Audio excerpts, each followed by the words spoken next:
Hello, folks. Hey, this week, a lot of you are probably traveling. It is a holiday week when this particular episode is coming out. We're doing some traveling too, so we're going to do something that was actually pretty popular a few weeks back when we were traveling. And instead of just skipping a day or skipping a week of releasing a podcast episode, we're going to give you one of our favorites and one that has been really, really popular over time. And this week, we're going to go back and play again probably the one thing we get asked about more than anything else is triggers. And so today, we're going to be talking about everything having to deal with triggers. If you missed this one from a while back, we hope that you'll stay tuned and listen. If you listened to it back then, listen again. Everybody needs a refresher, so stay tuned. We're going to be talking about triggers. We get asked about triggers all the time. And triggers, specifically what we will be talking about are those painful memories and thoughts that jump back into your head from some painful marriage experience, obviously.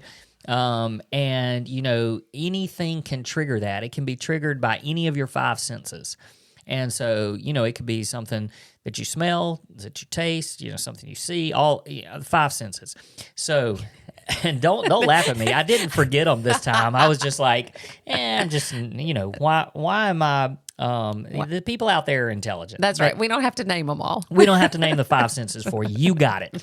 And there's people right now they're literally listening to us and they're going counting taste, smell, you know, sight. They're trying to Smell, sight. Now I can't get them. Hearing, taste, smell, sight, hearing, and touch. Got it. Go. Okay.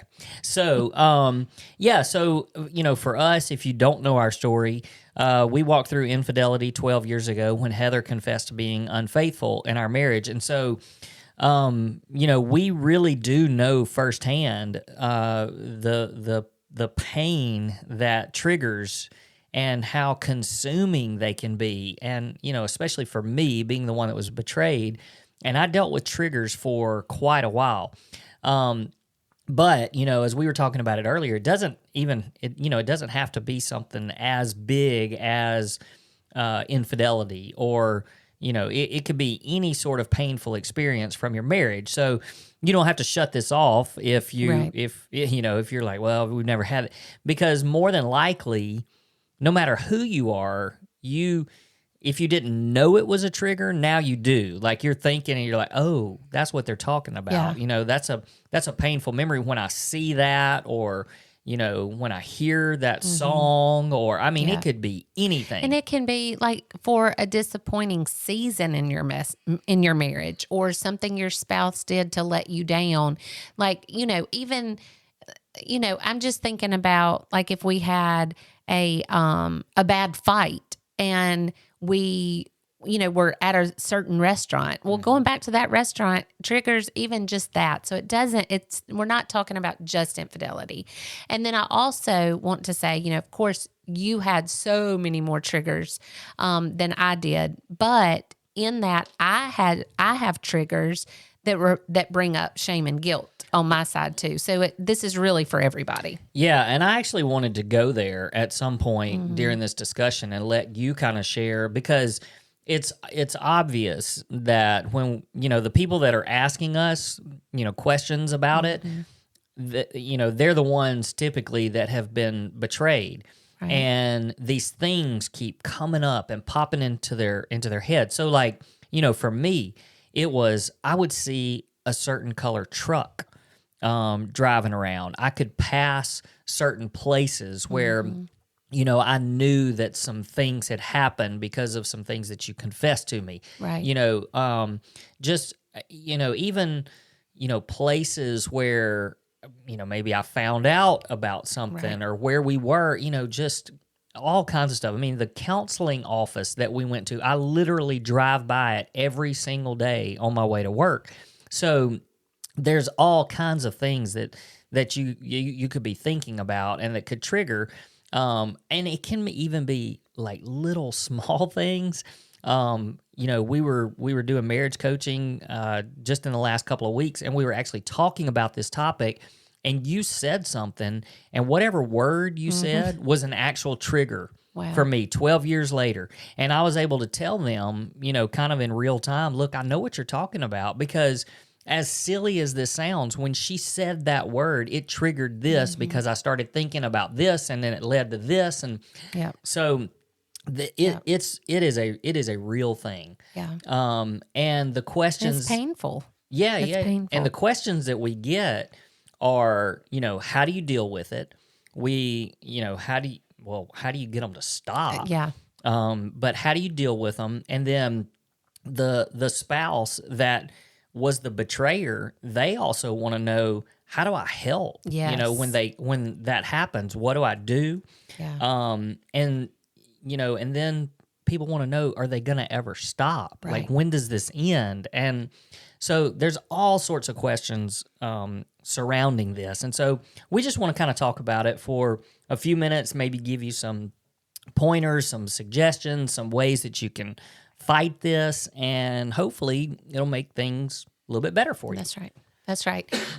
So when we talk about triggers, I feel like there is such a broad range for this discussion, because it doesn't just happen to one person. It happens to both. And then not only that, but you have what you just said, how do I help my spouse through these? And then you also have the element of the fact that I know you were just triggered hurts me because I know I caused that, So there's so many layers of this topic that we could get into. So what's the first one? Okay, well, let me kind of answer a couple of questions. All right, so first of all, triggers are very, very normal. Right. And when the pain or the betrayal or whatever has happened to cause that, obviously the sooner, the closer it is to when it's happened, the more those triggers are going to happen. Yeah.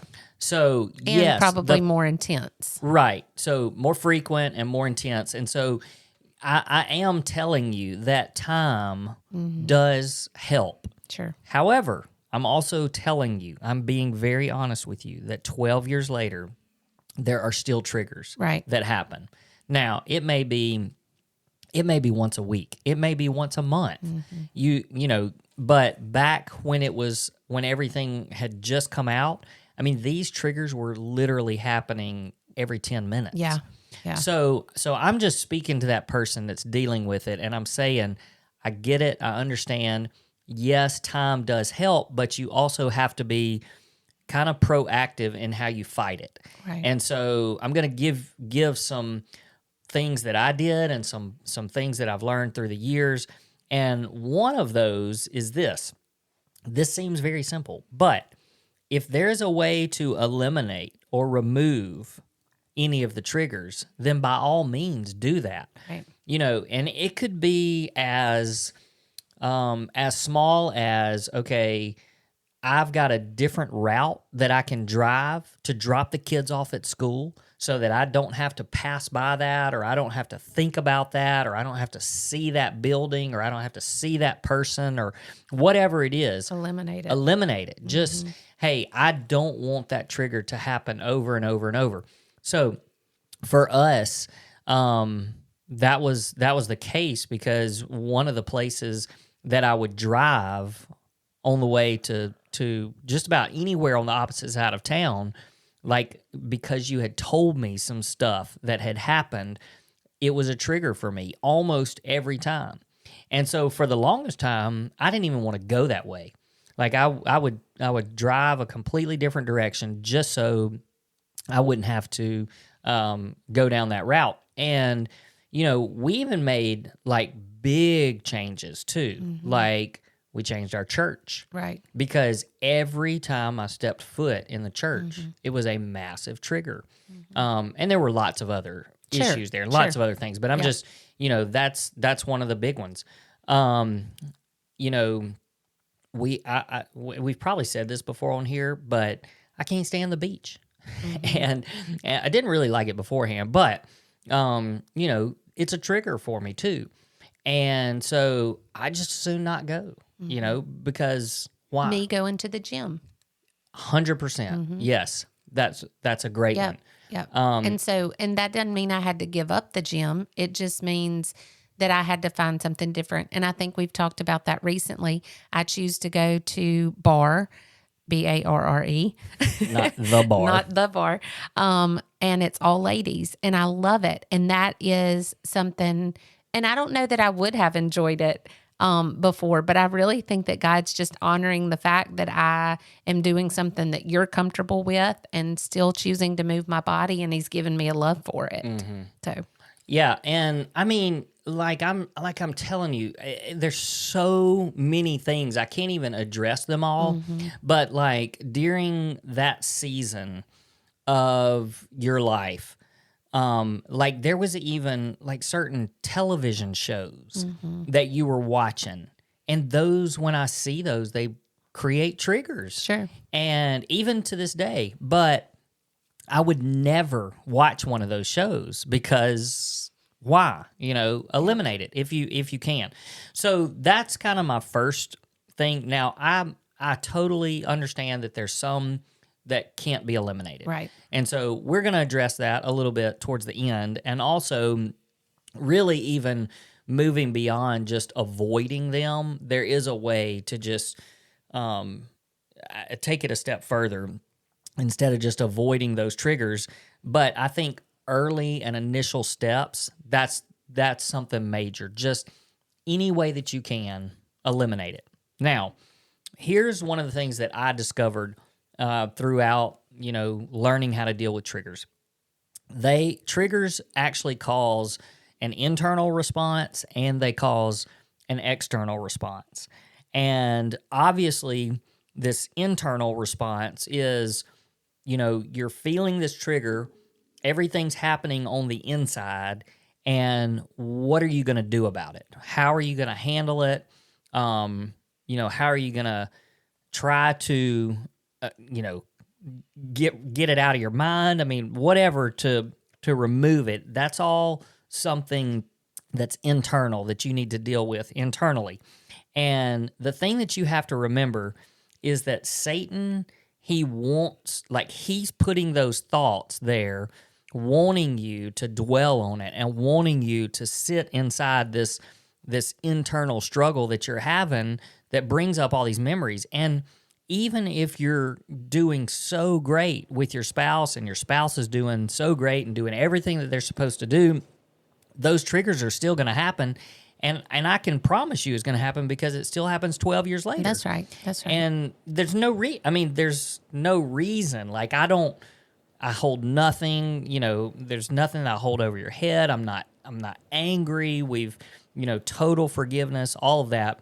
But Satan still wants to remind me. Yeah. And so he's bringing that up, and internally, I've got to figure out every time, how am I going to handle that? That's right, because he's not going to give up on you. I mean, that's not in his nature. Like he's going to always want to be after you. So he's going to continue to remind you of things, and it's just taking things captive, your thoughts captive again and again and again. And it keeps you in a knowing that you have a need for Christ. And that's what I love, is that anytime I see something or hear about something that is keeping somebody not constantly, but things that just won't go away, or something you think about a lot, it's like, okay, that's a sweet reminder that you can't do it by yourself, that you have a need for Christ. And if you could do it alone, you wouldn't have a need for Him. Mm-hmm. And so, yes, it's a part of the recovery. And yes, it's a consequence for for my sin. But in those consequences, we have a God who is kind enough to, even in the consequences, use it as an opportunity to draw nearer to Him. Mm-hmm. Well, I think that when those things happen, the internal response where you need to start moving towards, so you've already started trying to eliminate things and do your best to avoid triggers, but they're still going to happen. So then when they happen, your internal response needs to be just like what you said. You take those thoughts captive. And where I want to encourage you is to just start shifting your mindset and start shifting it towards, I am thankful that we're not there Yes. anymore. Yeah. And so that was how it really started improving for me, because I started, something would trigger, and instead of just going down in the pit and dwelling on it and making my mind run wild and thinking of, what other questions I had, what else do I not know? Instead, I just would always shift it, almost fighting back with the enemy and just going, oh no, I am so thankful that we're working on our marriage. Our marriage is better. We're not in this dark place that we were. And it really just became, that was the internal struggle. Yeah. Yeah. Because it's more of, you get to give gratitude back. Yeah. And when if you just know that the reality is there's going to be triggers. Sure. And then you don't just get ticked there's off. nothing wrong with you because you're having triggers. Right. And when you know it's going to happen, then you can fight it a little bit better than if it's just like, oh no, here we go, and we're going to just go into the pit. So, yeah. So and that's a mentality too of not feeling like I shouldn't say the victim, not the woe is me. Like you could very easily go into the woe is me of, it happened. And if you want to get stuck there and just do that for the rest of your life, That's then right. let the triggers just keep affecting you that and way. you get stuck, and that's exactly what the enemy wants. Yeah. Is for you to get stuck there. So there's also this external response, because when it happens, you're fighting on the inside, but obviously your outward, something outside happens where you're either going to get really sad, maybe you're going to cry, maybe you're going to have a panic attack, maybe you're going to get angry. Most people, I'll tell you, just shut down and get really, really quiet because they don't know what to do or how to handle it. And the internal process is going on. And so the outside is it's kind of this freeze. It's just a freeze. And so the spouse that has hurt you, they want to know, well, what do I do? How do I even begin to fight this? So you may have some kind of response on what you did. Well, I can just remember that at first, when I would know that something was happening, I might see that same color truck, or we might be driving by the same place that I knew was triggering for you. I think I'll just go ahead and tell my mistake that I made from the very beginning was saying, how can I help? Like, don't let that trigger you, because I was trying to fix it. Yeah. I was trying to fix it instead of just allowing you to process through that. And so I can admit it took some counsel to me, to know that it's okay for you to process through that, and I don't have to try to fix it. But my role is to come alongside you. And I can't tell you guys how many times I just said, I'm so sorry. Like, I'm sorry that you're having to even think about it. Yeah. Like, I'm sorry that I Relive caused the pain. this. Yeah. I'm sorry. Instead of, you definitely don't want to have your eyes on yourself going, oh my gosh, when are you going to get over this? Yeah. And I don't think I know I didn't say that. But you probably wanted to. Sure. some. Like as the time went on, yes, it was like, oh my gosh, are we really going back there? But I definitely wouldn't voice it. And it was a reminder again that I caused that. And when I would remind myself of that, I could quickly get to, okay, what is my role in this? And my role is to encourage you and to tell you how, that I'm sorry and that I'm there if you need anything. Yeah. And not, oh my gosh, I can't believe we're still doing this, or anger. And definitely another thing is not to try to get your eyes on me. Yeah. Like, well, I'm the one that, no, it's not Right. about me. Well, To just allow you to process through that well. Well, there has to be an external response from both of you, and it needs to be done correctly in a healthy way. And so I know for us, I would definitely just shut down because I was scared of what my external reaction could be, and I didn't want to hurt you. I mean, that was not my role. And so I knew it was just better to just not say anything. And you would typically say, "Hey, what's wrong?" Mm-hmm. And instead of me going, "Nothing," I mean, come on, what good does that do? So I was always I would try to be honest, and I would just say, I just, something just triggered a thought. And you, like, I think the worst thing that you could have done, and I don't think you did this, but would be to say, what was it? You know, instead it was just like you said, you were like, I'm so sorry. And, if you, I'm going to give you time. And if you need me or need to talk to me about it, I'm here. And like at the that's beginning, it. and at the beginning, you would ask some questions or clarify something until you felt like that was enough of that, and you got your questions answered, Right. and then you would move on. But let's not jump over the fact that it took a ton of self-control to not get angry every single time. Oh yeah. And Because we could have had lots of fights. Yes, absolutely. And I don't, because you're the one leading this discussion, you're not going to brag on yourself. But that was a big part of us being able to process well through these triggers, was you didn't attack me every time you got a trigger. And, we're talking about my part in that I didn't, what's wrong?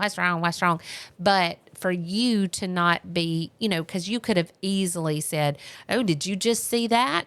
And been so hateful and ugly towards me. But instead, you controlled your tongue, which is a big part of why we were able to process it, walk through that early parts of triggers well. Mm-hmm.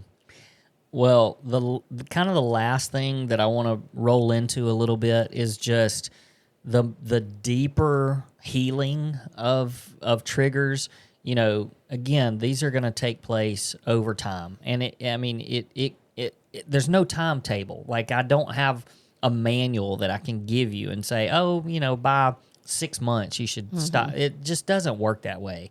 But I would say that within that first year, there's going to be just tons of triggers, because everything is sort of an anniversary. Mm-hmm. And we talked about anniversaries a couple of weeks ago.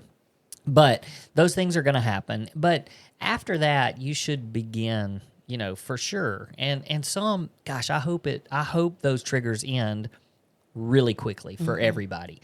And I hope you get a handle on it. But don't be alarmed if it doesn't happen that way. But as time goes on, like, those things, they need to be less and less, and they need to be less intense, because you're fighting them and you're dealing with it. Right. And the verse, resist the devil and he flees from you. And that's the same here. Those things are going to pop up, but the more you resist them and reject them, then you're not going to think about them as much, because the enemy's not going to attack you. But as you're moving through this, there's also some deeper healing moments. And that is to actually, the things that are triggering, you can do things intentionally to redeem those things. So maybe it's a place. And, I've heard people, talk about restaurants, where maybe something went on with their spouse and somebody else. And, they wanted to make the decision to go and redeem that place. And by that, I mean, you go and you intentionally create a new memory with your spouse, so that, and it may be that you never go there again, but it's almost just like, Satan, I'm going to punch you right in the gut for this, And my last memory of that place is going to be a good one, and not something that was wrong. Yes. And again, that may be the last time you do that. But, I jokingly talk about the beach, because I'm not a big fan of I wasn't a fan of it anyway. But even after 12 years ago, I had an opportunity to go to the beach when I was at a conference, And so, I remember one night going and walking on the beach all by myself and just enjoying the moon and the stars and just praying over our marriage. And it did just so much for me and healing. And again, and we've been to the beach a couple of times, like on cruises and things like that, where we've been together. And honestly, I don't remember if there were triggers when we did that. And part of it is because, I was able to do some deep healing and redeem, those places. And, we've tried to do that with other areas and in other things as well. Right. Yeah. And I think that's an important step in the process, is being able to have a positive experience and redeem some of those moments or places that you have triggers with. Yep, definitely. Okay, so we covered a lot of stuff. And I know that we didn't answer all the questions, but I hope that we gave you some tools, maybe just some information on how to fight those triggers. And look, seriously, we talk about this almost in one of our coaching sessions. That's part of what we talk about. So, if you're interested in just diving in a little bit more, let us know. And and again, reach out to us, and we're happy to answer any questions that you might have. So send us an email or reach out on social media. But we know it's a real thing, and so we want to be very sensitive to that. But we also want you to defeat this. That's right. We want you to move beyond it so that these triggers are not constantly affecting you and your spouse and your marriage, because there's definitely a way to fight it. And hopefully you're now armed with some good ammunition of how you can fight this. Yep. So, all right. Thanks, guys, for listening, and we'll see you next week.